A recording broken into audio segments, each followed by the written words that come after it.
शफी जान साहब, आप बड़ा बताइएगा मुझे। अब 27 सितंबर का टाइम दिया आप लोगों ने, तैयारी करेंगे, क्या करेंगे? कोई अलीमा खान साहबा ज़्यादा सेटिस्फाई नहीं है। मैं इसका जवाब इसलिए जानना चाह रही हूँ क्योंकि एक ऐसे मौके पे ये ऐलान सामने आए जब हम देख रहे हैं कि पीपल्स पार्टी और नून लीग में काफ़ी ज़्यादा महाजराई है, और ऐसे में मुज़ाकरात की भी हमें बाज़गश एक बार फिर सुनाई दे रही है। वैसे पीपल्स पार्टी के साथ जाना पसंद करेंगे या मुज़ाकरात के लिए आप हुकूमत की तरफ जाना पसंद करेंगे? दोनों सवाल का जवाब दे दीजिएगा। सबसे पहले आपका शुक्रिया। जहां तक 27 सितंबर की बात है तो 5 अगस्त को आपने देखा होगा कि पेशावर की तारीख का सबसे बड़ा जलसा किया गया। इमरान खान के बगैर पेशावर की तारीख का ये सबसे बड़ा जलसा था। इमरान खान साहब ने इससे बड़े जलसे पेशावर में किए हैं। फिर आपने ये भी देखा होगा कि जलसागाह में जितने लोग मौजूद थे उससे 4 गुना लोग जलसागाह के बाहर मौजूद थे, जो इस बात का अक्स है कि लोग जो है वो इमरान खान साहब के जो नामजद वजीर आला है सोहेल अफरीदी साहब, उस पे एतमाद का इजहार कर रहे हैं। 27 सितंबर तमाम लोगों की मशावरत से तारीख रखी गई है। हमने अपनी अलायंस जो है उनसे मशवरा किया, जो हमारी टॉप लीडरशिप है उनसे मशवरा किया गया। 3 दिन तक ये मशावरत जारी रही और 3 दिन के बाद ये डेट जो है फाइनल की गई है। जहां तक आपका ये सवाल है कि अलीमा खान पीपल्स साहबा पार्टी, तो बिल्कुल इत्तेफाक नहीं कर रही। वो तो कह रही हैं कि आप तो इंतज़ार करवाएंगे इमरान खान को, और हमसे किसी ने मशवरा ही नहीं किया। देखें 27 सितंबर हमारे पास गलती की कोई गुंजाइश नहीं है। हम कोई लूप होल नहीं छोड़ना चाहते। हम अपने अलायंस के साथ आगे बढ़ना चाहते हैं। हम मौलाना फजल रहमान साहब से इस वक्त मशावरत में हैं। हम मजहबी जमातों के साथ राब्ते में हैं। हम इधर जो मकामी हमारी सियासी जमातें हैं उनसे राब्ता कर रहे हैं। तो हम इस बार अलायंस में आगे बढ़ना चाहते हैं और तमाम तर तैयारी को कंप्लीट करके हम इस्लामाबाद की तरफ बढ़ेंगे। देखिए, बात बड़ी वाज़ेह है सदफ कि इस बार हमारे पास भी गलती की कोई गुंजाइश नहीं है।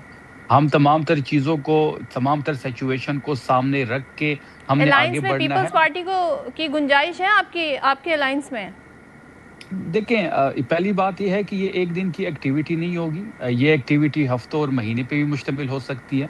तो तमाम तर लॉजिस्टिक के साथ हम आगे बढ़ेंगे। जहाँ तक पीपल्स पार्टी की बात है, देखिए पीपल्स पार्टी को पहले ये जो हुकूमत में जो ये हिस्सेदार हैं, जो आईनी ओहदों पे ये बराजमान हैं, जो आईनी ओहदों के साथ ये चिपकी हुए हैं, जो खुद ये कहते हैं कि इन ओहदों में कुछ नहीं है, सेरेमोनियल ओहदे हैं, पहले उनको छोड़ना होगा। इस हुकूमत से बाहर आना पड़ेगा। अभी मेरी बहन ने बात की कि बजट के हवाले से, तो इसी बजट को इन्होंने वोट किया। अगर वोट ना करते तो शायद बजट पास ना होता। फिर ये जो निज़ाम है या ये जो हुकूमत है ये इन्हीं की वोट से कायम है। जीबी के इलेक्शन में इन्होंने इल्ज़ाम लगाया नून लीग पे। कुछ दिनों बाद बजट का इजलास था जिसमें बिलावल साहब जो है वो 30 मिनट के लिए नाराज़ हुए। अभी इसका जिक्र शर्मिला बहन खुद कर रही थी।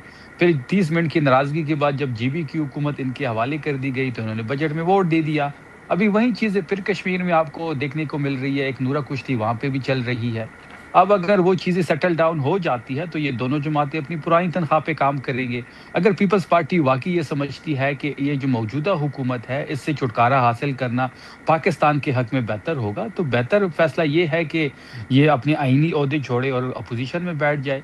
जहाँ तक हमारे साथ बातचीत का पीपल्स पार्टी का ताल्लुक है, तो इनके एक रहनुमा ने हमसे राब्ता ज़रूर किया है हमारी लीडरशिप से, और हमारी लीडरशिप इस बारे में सोच रही है। अच्छा, लेकिन उसके लिए पहले शर्त ये है कि इनको इस जो हुकूमत है, ये जो आईनी ओहदे हैं, इससे बाहर आना पड़ेगा। इससे बाहर आने के बाद बिल्कुल इनसे बात की जा नाम सकती बता है। दें। हम देखिए, अभी इस स्टेज पे किस मैं नाम रहनुमा ने राब्ता किया? मैं इस स्टेज पे नाम नहीं लूँगा उन रहनुमा का। हर चीज़ जो है वो कुछ चीज़ें कॉन्फिडेंशियल भी होती हैं। ये सियासी बातचीत है, सियासी इत्तेहाद बनते भी हैं, टूटते भी हैं। इस स्टेज पे मैं उनका नाम बिल्कुल नहीं लूँगा, लेकिन हमारी लीडरशिप से, इनकी लीडरशिप की तरफ से राब्ता ज़रूर हुआ है। वो कितने इन्फ्लुएंशियल हैं ये बता दें, चलें कुछ हमें हिंट तो दे दें। नहीं, देखिए वो कितनी इन्फ्लुएंशियल है, कितने इन्फ्लुएंशियल नहीं है, ये एक अलग बहस है। इनकी बड़ी सीरियस रहनुमा है, उन्होंने राब्ता ज़रूर किया है। हमारी लीडरशिप भी इस बारे में सोच रही है। लेकिन इस तरह नहीं हो सकता कि एक साइड पे आप हुकूमत का हिस्सा बने हो, इस निज़ाम को आपने कंधा दिया हो, और दूसरे साइड पे आप अपोजिशन की बात करते हो। आज भी चलें, बिलावल साहब ने तकरीर में कहा है कि हम आज़ाद होना चाहते हैं, तो आज़ादी तो आपके हाथ में है। आप आईनी ओहदे छोड़ दें और अपोजिशन के बेंच पे आज़ादी बैठ आपके जाएँ। हाथ में। आप मैं ये सवाल पूछ लूँगी।